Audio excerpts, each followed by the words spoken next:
आज हम should wizard hit mommy जो चैप्टर है उसको पढ़ने वाले हैं। टर्म 2 में विस्तार से ये हमारा चैप्टर है। जॉन अपडाइक ने इसे लिखा है। देखिए, तकलीफ नहीं देगा, ये चैप्टर आपको नंबर देने के लिए बना है, आप ये मान के चलिए। बहुत आसान चैप्टर। और क्योंकि इस बार अगर हम देखें तो फ्लेमिंगो में हमारे पास 2 चैप्टर्स हैं, the rattrap and Indigo. तो इंडिगो बहुत इजी है। उसी तरह से यहाँ हम देखें तो should wizard hit mommy, on the face of it, और एक जो है Evans tries an O level. तो अगर हम देखें एक बार सीक्वेंस देखें तो Evans tries an O level सबसे बड़ा चैप्टर है, सबसे कॉम्प्लिकेटेड चैप्टर है और सबसे ज़्यादा मेरे हिसाब से वेटेज इस चैप्टर से रहेगा। द रेड ट्रैप उससे लेंथ में छोटा है और द रेड ट्रैप और on the face of it लगभग बराबर हैं, पर the red trap is a bit more complicated then the on the face of it. On the face of it आसान है। शुड विजर्ड हिट मॉमी शायद इन सभी chapters में सबसे इजी चैप्टर। देखिए क्या होता है, मेन जो है हमारे कैरेक्टर्स हैं जैक, ये हमारा एक व्यक्ति है जैक जो इसमें जो है स्टोरी सुनाएगा। तो देखिएगा राइटर हो रहा है यहाँ पर, अगर आप देखिए राइटर जॉन अपडाइक है और क्वेश्चन आ जाता है नैरेटर। तो जो वर्ड नैरेटर होगा, नैरेटर स्टोरी सुनाने वाला, वो इसमें जैक है। जैक एक व्यक्ति है और क्लेयर उसकी वाइफ है। क्लेयर जो है वो जैक की वाइफ है। और ये जो दो जो और बॉबी है, जो का पूरा नाम जॉनी है और बॉबी इसका भाई है। तो जो है इसकी एज 4 इयर्स है इस समय और बॉबी की एज 2 साल है। रोजर स्कंक हम देखेंगे क्या है इसमें। देखिएगा ये क्या इसकी स्टोरी लाइन है उसको हम देखते हैं थोड़ा सा। एक बच्चे के एक थीम में देखें तो एक बच्चा किस तरह से इस दुनिया को देखता है, उसकी क्या परसेप्शंस हैं, उनको देख करके उसके क्या व्यूज हैं, उसका क्या ओपिनियन है, उसको लेकर के चैप्टर है। जैक जो है अपनी बेटी को ऐसे ही स्टोरी सुना देता है और आउट ऑफ हिज हेड, देखिएगा एक फ्रेज है out of his head. Out of his head का मतलब होता है सेल्फ मेड, खुद से बना करके सेल्फ मेड स्टोरीज वो सुना देता है अपनी बेटी को। जो को वो सुना देता है सेल्फ मेड स्टोरीज। अब जब जो 2 साल की थी तब से ही इनका ये सब चल रहा है। एंड दिस ट्रेडिशन इज 2 साल पुराना है, यानी कि जब जो 2 साल की थी तब से ये सब चल रहा है।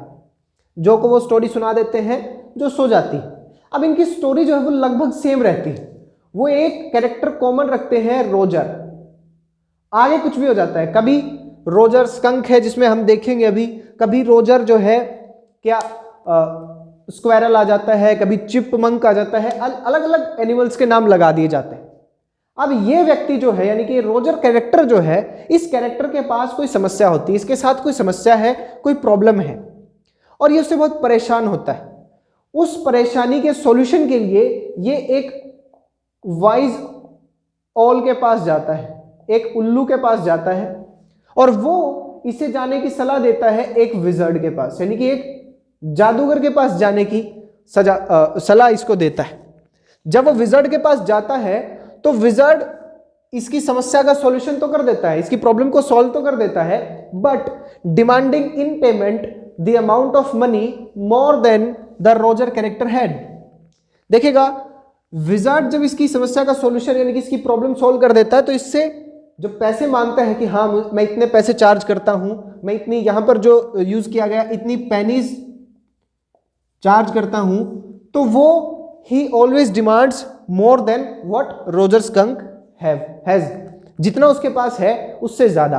फिर क्या करता है ये विजर्ड, इसको एक वेल के पास भेज देते, यानी कि मैजिक वेल, इसको रास्ता बताता है कि आप उस कुएं के पास जाएं, जितनी कमी है उतने चक्कर लगाएं और वहां आपको वो एक्स्ट्रा मनी मिल जाएगी। ये रोजर कैरेक्टर वहां जाता है, वहां से वो पैसा लेता है, विजर्ड को दे देता है और उसके बाद क्या करता है, अपने घर वापस आ जाता है। ये इसका बेसिक प्लॉट है। You know all the stories are the variation of a basic plot. तो ये बेसिक प्लॉट है। अब इस बार भी जब वो जैक को सुनाने लगते हैं तो इस बार जैक से पूछते हैं और जो को जब सुनाने लगते हैं तो जो इस बार एक कैरेक्टर चूज करती है रोजर स्कंक। अब ये स्कंक जो है ये एक ऐसा एनिमल है जिसमें एक नेचुरल स्मेल है। इसकी नेचुरल स्मेल और लोगों को जो है फाउल स्मेल लगती है, यानी कि बदबू लगती है।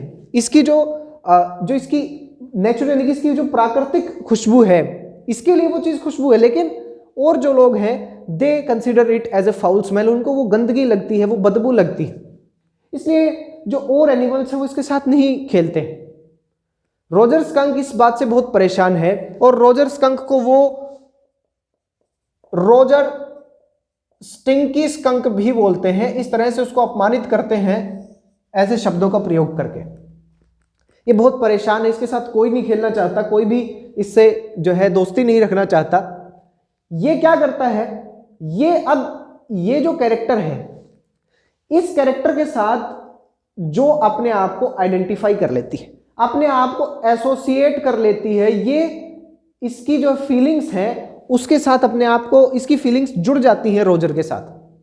अगर स्कंक के साथ गलत होता है तो जो को बुरा लगता है, स्कंक रोता है तो जो रोती है। एक बच्चा है, बच्चे को समझ नहीं है, केवल 4 साल की इसकी उम्र है, वो चाहती है कि रोजर के साथ सब अच्छा हो, लेकिन ऐसा नहीं होता है।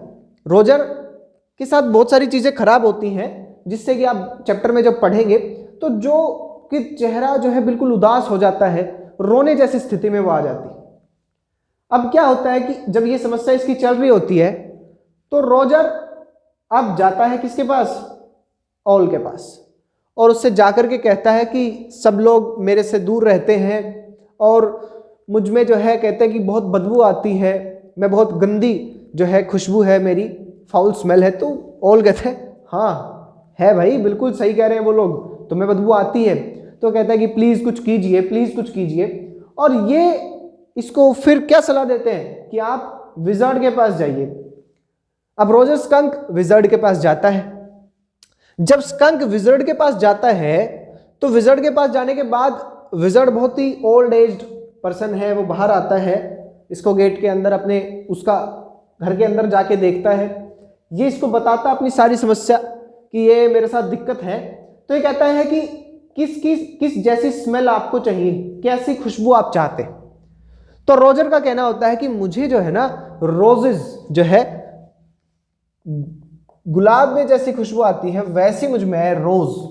तो वो जो है एक मैजिक स्पेल, मैजिक वैंड अपनी छड़ी को लेकर के और एक मैजिक स्पेल बोलता है और उससे क्या होता है कि रोजर की खुशबू जो है वो चेंज हो जाती है। अब उसमें ही स्मेल्स लाइक रोजेस।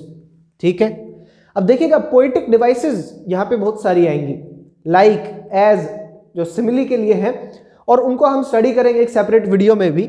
तो पोएटिक डिवाइसेस का ध्यान रखिएगा थोड़ा सा, क्योंकि आंसर राइटिंग, देखिए आंसर राइटिंग एक ऐसी चीज़ है जिसमें बहुत सारी चीज़ें आएंगी, जहाँ आपको टेंसेस का ध्यान रखना होगा, वॉइस, नरेशन, क्लॉजेज और पोएटिक डिवाइसेस, इस तरह की कुछ चीज़ों का ध्यान रखना पड़ता है जब हम अच्छा आंसर लिखते हैं।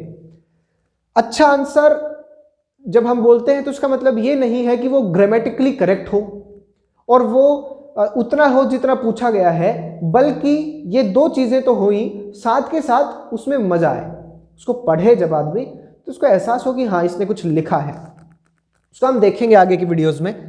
तभी मैंने आपसे कहा है कि 2 बार 3 बार आप इसको पढ़ लें, उसके बाद आप आंसर राइटिंग करेंगे। तो रोजेज की स्मेल उसमें आने लगती है। अब वो कहता है कि मुझे 7 पेनीज चाहिए, यानी कि 7, आप एक करेंसी की यूनिट आप मान लीजिए 7 रुपए चाहिए मुझे, 7 कॉइन्स एक तरीके से। अब ये फिर उदास हो जाता है, कहता है मेरे पास तो सिर्फ 4 हैं, सेम प्लॉट। अब ये क्या कहता है कि आप एक इस मैजिक वेल में जाओ, इसके 3 चक्कर काटो तो तुम्हें उसके अंदर एक्स्ट्रा 3 पेनीज मिल जाएंगी। ये चला जाता है, वहां उसको मिल जाती है और वो ला करके वो विज़ार्ड को दे देता है। उसके बाद ये अपने घर वापस लौटता है। अब पूरा प्लॉट चेंज होता है। जैसे ही रोजर स्कंक घर आता है तो रोजर स्कंक की मदर जो है, मदर इनकी माँ जो है वो कहती है कि ये बदबू कहाँ से आ रही है। और अब स्कंक कंफ्यूज हो गया कि बदबू, और सब लोग तो मेरे से खेल रहे थे, मेरे साथ खेल रहे थे, मेरे से अच्छे से बातें कर रहे थे, अब ये बदबू की बात कहाँ से आ गई? तो उन्होंने कहा कि मॉमी इट्स मी। तो कहते हैं कि हाँ ये मुझसे आ रही है। तो कहती है कि तुम्हारा ये हाल किसने किया? तो पूरी घटनाक्रम बताते हैं और इसकी माता जी जो है वो इसको लेकर के चलती हैं कि तुरंत चलो यहाँ से, हम देखेंगे उस विज़र्ड को। और जब वो जाते हैं, इसका गेट खोलते हैं, तो उसकी माँ एक अम्ब्रेला से जो है इसके सर पे मार देती है। अब जो है जो है जिसने अपने आप को एसोसिएट कर लिया स्कंक से, परेशान हो जाती है कि मार दिया, ऐसे कैसे? उसने रोजर स्कंक की खुशबू बदल दी, जिसकी वजह से सब लोग इसके साथ खेलने लग गए, जिसकी वजह से स्कंक खुश है। अब उसकी माँ कहती है कि उसको वापस से पुरानी वाली बदबू वो वापस लौटा दे। तो कहती है, अब जो अपने पिताजी से कहती है हाँ, और फिर उस विज़र्ड ने भी वो अम्ब्रेला छीन करके और उस जो है मम्मी के सर पे मार दिया होगा। तो कहते नहीं नहीं बेटा, ऐसा कुछ नहीं हुआ। जो पहले भी इस बात का अपोज करती है कि उसकी माँ क्यों उसको बदलना चाहती। जैक उसको समझाते भी हैं कि देखिए, स्कंक की जो स्मेल है, जो फॉल स्मेल आप इसको एक तरीके से कह रहे हैं, वो एक प्रोटेक्टिव शील्ड की तरह काम कर रही है इसके लिए, क्योंकि सब जानवर इससे दूर भाग रहे हैं। When the friendly creatures are running away, तो जो डेडली क्रिएचर्स हैं, जो डेंजरस क्रिएचर्स हैं, वो भी तो दूर जा रहे हैं इससे। तो एक प्रोटेक्टिव शील्ड का काम करती है। लेकिन जो नहीं समझती ये सब बातें अभी, अब जो है उसको कहा विज़र्ड को कि तुम मेरे बेटे को वापस बदल दो। विज़र्ड ने फिर से अपना एक स्पेल किया और ये चेंज हो गया। वो घर आते हैं, बोस्टन से उसके पिताजी आ जाते हैं, उनके खाने की बातचीत होती, वो सब उसमें शो किया गया। लेकिन जो अभी भी परेशान है कि क्यों बदल दिया, ये खुश था, ये बेचारा खुश आदमी था। तो इन्होंने अब जो है वो जिद पे आ गई है कि आप अगली बार मुझे एक स्टोरी सुनाएंगे जिसमें विज़र्ड इस रोजर स्कंक की मां के सर पे मार देता अम्ब्रेला। अब जैक उसको समझाते हैं कि देखो बेटा, ऐसा नहीं है, आप इस बात को समझने की कोशिश करिए कि parents know what's the best, कि उनको पता है कि उनके बच्चे के लिए क्या चीज सबसे अच्छी है। लेकिन जो कहती है कि नहीं, ये गलत हुआ है, इस बार रोजर स्कंक के साथ गलत चीज हुई है। और जो का पर्सपेक्टिव एक पेरेंट का पर्सपेक्टिव दिखा रहा है कि एक माँ बाप कभी नहीं चाहता कि उसके बच्चे का कोई नुकसान हो, उसके ऊपर कोई थ्रेट हो। वो समझाते भी हैं इसको कि देखो एट लास्ट क्या होता है, एट लास्ट कि सभी क्रिएचर्स जो हैं वो इस चीज को एक्सेप्ट कर लेते हैं, इस रोजर स्कंक को उसी तरीके से एक्सेप्ट कर लेते हैं जैसा ये है। They all except him the way he is. आप अपने आप को किसी और के लिए मत बदलिए। आपको जो चीज दी गई है एक्चुअली में भगवान के द्वारा, that is special for you. आप सबसे अलग हैं। आपको वो चीज कमी लगती है अपने अंदर, लेकिन हो सकता है that is something which is a gift for you from the almighty God. तो यहां पर सब लोग इस बात को जो है लास्ट में एक्नॉलेज करते हैं कि ठीक है, Roger skunk smells like this, what's the problem in this, we will play with him. और सभी लोग जो हैं, सभी क्रिएचर्स इसके साथ एक फ्रेंडली बिहेव करना शुरू कर देते हैं। साथ ही साथ वो रोजर स्कंक के अपने मां के प्रति प्यार को भी दिखाता है कि कुछ भी हो, for skunk what matters the most is his mother. अपनी माँ जो है उसकी, वो उसके लिए सबसे ज्यादा मायने रखती है। और उनके लिए वो वापस चेंज हो जाता है, उन्हें कोई फर्क नहीं पड़ता कोई उनसे कैसे क्या कर रहा है, क्या उसका मजाक उड़ा रहा है। लेकिन जो फिर भी नहीं मानती है। यहां बच्चे का परसेप्शन दिखाया गया है, इसका व्यू पॉइंट दिखाया गया है, जो कि पेरेंट्स से थोड़ा सा अलग है और कंफ्लिक्टिंग है। यहां से 5 मार्क्स के क्वेश्चंस बहुत ज्यादा बनते थे कि क्या जैक का और जो का जो व्यू पॉइंट है उसमें कौन सा अच्छा है। यहां हम देखेंगे कि देखिए, जैक एक सही और नपी तुली बात कह रहे हैं, जो पेरेंट्स की जो बातें हैं वो कह रहे हैं। लेकिन जो ने अपने आप को, हम जब क्वेश्चन का आंसर लिखेंगे तुम देखेंगे कि जो ने अपने आप को एसोसिएट कर लिया है इस क्या नाम है, रोजर स्कंक से।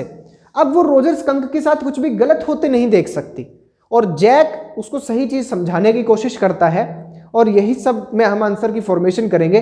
इसको आप 2-3 बार पढ़ें, आप अपने आप पाएंगे कि हाँ, इस चैप्टर में पढ़ने के बाद आपको एहसास होगा कि जो ने अपने आप को पूर्णतः एसोसिएट कर लिया, अपने आप को अटैच्ड कर लिया इस आदमी इससे, रोजर स्कंक से, और वो और कुछ सोचना ही नहीं चाहती, वो केवल और केवल रोजर को जो है एक अच्छा खुश देखना चाहती।